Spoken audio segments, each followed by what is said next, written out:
অর্থাৎ ১৯ ওভার শেষ হয়ে গেছে, ৬টি বল খেলবার জন্য সুযোগ পেয়ে যাবেন ওই অ্যাব্রোড স্ট্রাইকার্স। এই ৬ বল থেকে কতটা রিটার্ন পেয়ে যান ওই অ্যাব্রোড স্ট্রাইকার্স, সেটি সমৃদ্ধ করবে ওই তাদের স্কোরবোর্ডকে। তবে ব্যক্তিগত অর্জন বলতে গেলে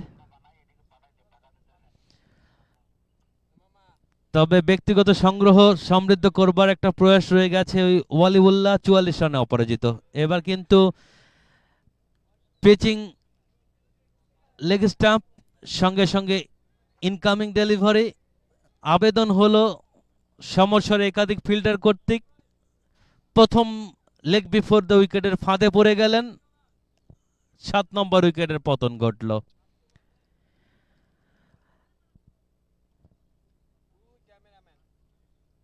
জহুরুল ইসলাম ইনিংসের সবচেয়ে সফল ব্যাটসম্যান, ইতিমধ্যে তার ঝুলিতে ৩টি উইকেট দখল করেছেন। বোলিং বিশ্লেষণ: ৩.১ ওভার, মেডেন নেই, ১৩ রান, ৩ উইকেট। আজকে দিনে এখন পর্যন্ত সবচেয়ে সফল বোলার জহুরুল ইসলাম। বোলিং বিশ্লেষণ আরেকবার বলতে চাই: ৩.১ ওভার, মেডেন নেই, ১৩ রান, ৩ উইকেট। অসাধারণ বোলিং বিশ্লেষণ ওই জহুরুল ইসলামের। তার কোঠার শেষ ওভার এবং দলীয় শেষ ওভার, অর্থাৎ অধিনায়ক আরিফ বুদ্ধিমত্তায় টইটম্বুর, দক্ষতায় টইটম্বুর, বোলারদের ঠিকভাবে তিনি ব্যবহার করতে পেরেছেন, যার সুবাদে জহুরুল ইসলামের ওভার কিন্তু অবশিষ্ট থাকলো না, যেটি কিন্তু বাংলাদেশ দলে দ্বিতীয় ম্যাচে পরিলক্ষিত হয়েছিল। ভালো লেন্থের বল, গুড কামব্যাক ফ্রম বোলার। উপচুপরি দুটো কামব্যাকই বলা যেতে পারে। উইকেটের পতনের পরে আবারও ভালো একটি ডেলিভারি, ডট বল। ওভারের শেষ দিকে চলে এসছি, ফ্লিপ করে একটি রান। দলীয় সংগ্রহ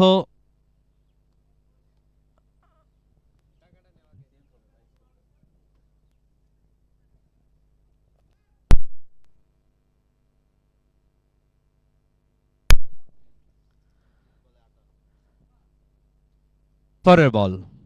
এবার কিন্তু pitching outside off stump, no impact, বেরিয়ে গেল, অফ করিডোর দিয়ে বেরিয়ে গেল উইকেটরক্ষকের গ্লাভসে।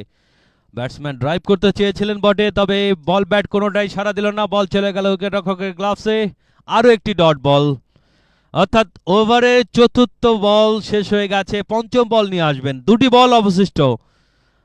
Zahurul Islam down the wicket গেছেন ব্যাটসম্যান ওয়ালিউল্লাহ, ক্যাচ আউটের সম্ভাবনা একটি, এবং উইকেটের পতন ঘটে গেল। উইকেটের পতন ঘটে গেল। ওয়ালিউল্লাহ ব্যক্তিগত ৪৪ রান করে ক্যাচ আউট হয়ে প্যাভিলিয়নে চলে যাচ্ছেন। দলের জন্য ৪৪টি রান সংগ্রহ করেছেন। দলীয় সংগ্রহ ১৫৮, ৭ উইকেট হারিয়ে দলটির নাম অ্যাব্রোড স্ট্রাইকার্স।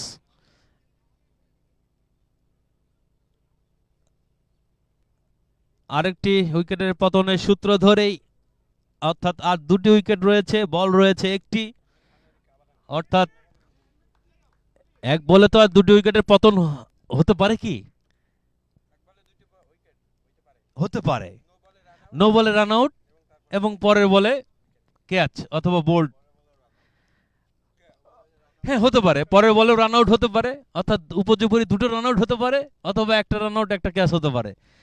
ক্রিকেটে অনেক পরিসংখ্যান, অনেক ইতিহাস রয়ে গেছে, সম্ভাবনা রয়ে যায়। অনেক সময় ম্যাচ টাই হয়ে যায়, অনেক সময় সুপার ওভারে ট্রাই হয়। মনস্তাত্ত্বিক খেলা ক্রিকেট, এবং ক্ষণে ক্ষণে রূপ বদলায়। টি-20 তো আরও বেশি বদলায়, তবে টেস্ট ক্রিকেটে বদলায় তবে সেশন অনুযায়ী বদলায়, অর্থাৎ একটি সেশনে অথবা একটি ঘন্টায় কোন দল বোলিং সাইড না ব্যাটিং সাইড সেটি করবে সেটি পরিলক্ষিত হয়। জহুরুল ইসলামের বোলিং বিশ্লেষণ: 3.5 ওভার, মেডেন নেই, 14 রান, 4 উইকেট। আরেকটি উইকেটের পতন ঘটাতে পারলে 5 পার হয়ে যাবে জহুরুল ইসলামের জন্য। সেই প্রত্যাশায় বল হাতে জহুরুল ইসলাম। দলীয় সংগ্রহ 158, পক্ষান্তরে এপিএল 11-এর প্রয়োজন 6 রান। প্রয়োজন 6 রান, অর্থাৎ একথা অর্থ যে ম্যাক্সিমাম রিটার্নটার জন্য, কিন্তু ম্যাক্সিমাম রিটার্ন হলো না, মিনিমাম রিটার্নও হলো না, কোনো রান নেই। 108